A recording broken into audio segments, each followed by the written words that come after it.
అమరావతి విషయంలో అది అసాధ్యమై ఇబ్బంది పడినటువంటి సందర్భం నుండి 3 రాజధానులని వెళ్ళినటువంటి జగన్మోహన్ రెడ్డి ఏమీ చేయలేకపోయినప్పుడే నేను చెప్పా, చెయ్యనివ్వరు, లేరు. ఇక్కడదన్నా పూర్తి చేసుకుని, ఇక్కడ అమరావతి అనేది సెంటర్గా ఉన్నప్పుడు అక్కడ చేయలేకపోతున్నప్పుడు కనీసం ఆ హైవే మీదనన్నా పెట్టుకుని నడిపితే ఈ మిగతాది ఆ తర్వాత డెవలప్మెంట్కి ప్లాన్ చేసుకుంటూ ఉండిపోతుంది. అటు ఇటు కాకుండా నడి రోడ్డులో ఆగిపోయి అది కాక ఇది కాకపోతే ప్రజల్లో నెగిటివ్ వస్తుంది అన్నటువంటిది ఇంతకుముందు మనం మాట్లాడుకున్నటువంటి అంశం.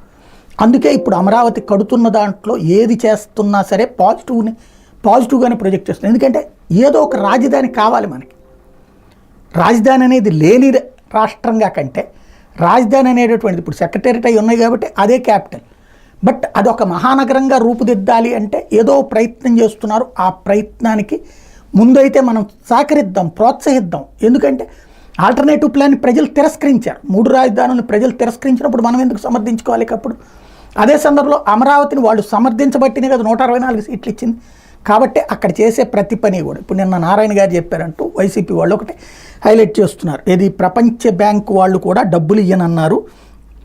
దానికి దాంతో అంటే దాన్ని బట్టి అక్కడ ఎట్లాంటి పరిస్థితి ఉందో చూడండి అంటూ హైలైట్ చేస్తున్నారు. ఒకసారి విందాం. అది ఇదంతా మునిగిపోతుంది, ఇక్కడ రాజధాని కట్టడానికి లేదు, ఈ రాజధానికి పనికిరాదని వరల్డ్ బ్యాంక్ కూడా యాక్చువల్గా వాళ్ళు నెగిటివ్గా ఇచ్చారు, ఇది పనికిరాదని. ఇది వ్యాపారం. ఇప్పుడు వీళ్ళు దాన్ని కామెంట్ చేస్తూ ఇది వ్యాపారం లాంటి కామెంట్లతో ముందుకెళ్తున్నారు. ఇక్కడ పాయింట్ ఏంటంటే ప్రపంచ బ్యాంకు మొన్నటిదాకా వచ్చినటువంటి ప్రపంచ బ్యాంకు డబ్బులు వస్తాయి, ఏడీబీ బ్యాంక్ డబ్బులు వస్తాయి అనుకున్నారు. ఇప్పుడు అది రావట్లేదు అన్నది అర్థమవుతుంది. ఇప్పుడు ప్రభుత్వం దగ్గర ఉన్నటువంటి భూముల్నే విక్రయించి దాని ద్వారా చెయ్యాలి. మెయిన్ అన్నిటికంటే అవసరం ఏంటంటే ఇప్పుడు 2 వాగులు ప్రవహించే ప్రాంతం కావటం. అక్కడ పాలవాగు కావచ్చు, కొండవీటి వాగు కావచ్చు. ఆ వాగులు ప్రవహించేటటువంటి ప్రాంతంలోని నీటిని ఒడిసిపట్టి కాలవల ద్వారా రిజర్వాయర్ల ద్వారా అందులోకి నింపి ఆ నీళ్ల సమస్య ఈ ముంపు ప్రాంతం కానియకుండా 52,000 ఎకరాలతో పాటు ఇప్పుడు తీసుకుంటున్న దగ్గరగా ఒక 60,000-70,000 ఎకరాలని అందులో ఇప్పుడు వీటి కోసం ఒక 1,000 ఎకరాలు ఏమో వీటి కోసం పెట్టి టోటల్గా చేస్తామని చెప్తున్నారు.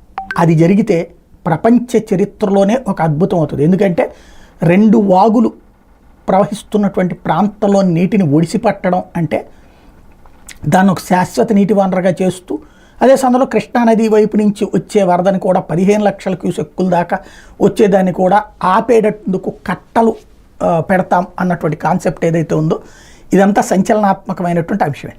వాస్తవంగా అయితే కనుక దాన్ని విమర్శించే వాళ్ళు ఉంటారు, నిందించే వాళ్ళు ఉంటారు. విశ్లేషించినప్పుడు అది అంత ఆషామాషి కాదు అనేది ఖచ్చితంగా అనిపిస్తుంది.